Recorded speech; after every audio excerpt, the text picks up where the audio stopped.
साम्राज्य न्यूज, सामान्यांचा असामान्य आवाज.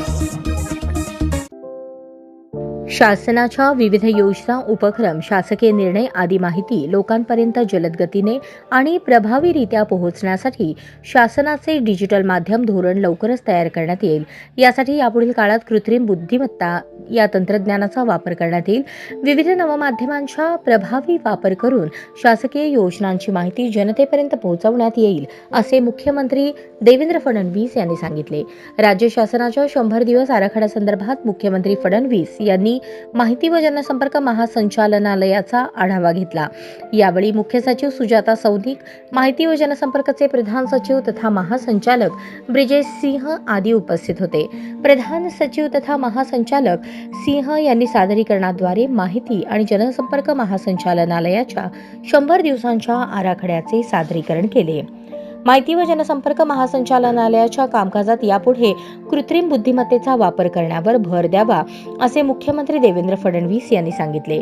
फडणवीस म्हणाले की राज्यात येणाऱ्या मान्यवरांना महाराष्ट्राचे विविध पैलू दर्शवणारे कॉफी टेबल बुक तयार करावे. राज्य शासन घेत असलेले निर्णय, योजना आणि उपक्रमांची माहिती लोकांपर्यंत सर्व माध्यमांद्वारे जाणे आवश्यक आहे. राज्य शासनाच्या प्रतिमा संवर्धनासाठी आणि माहिती पोहोचवण्यासाठी AI न्यूज रूम तयार करणे, त्याद्वारे माहिती लवकरात लवकर प्रसारित करण्याचे नियोजन करावे. त्यासाठी आवश्यक साहित्य, मनुष्यबळ घेण्यात यावे.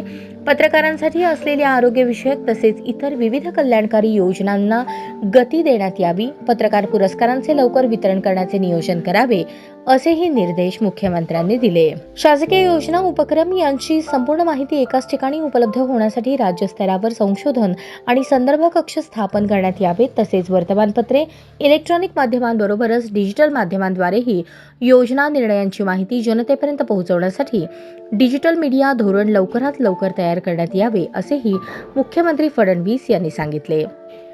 बैठकीतील महत्त्वाचे मुद्दे: AIचा प्रभावी वापरावर भर, माहिती जलद गतीने पोहोचवण्यासाठी यंत्रणा, महासंचालनालयाच्या बळकटीकरणावर भर, सध्या अस्तित्वातील सर्व होर्डिंग डिजिटल होर्डिंग्समध्ये बदलणार, सोशल मीडियाचा प्रभावी वापर वाढवणार, एकाच ठिकाणी माहिती उपलब्धतेसाठी संशोधन आणि संदर्भ कक्ष.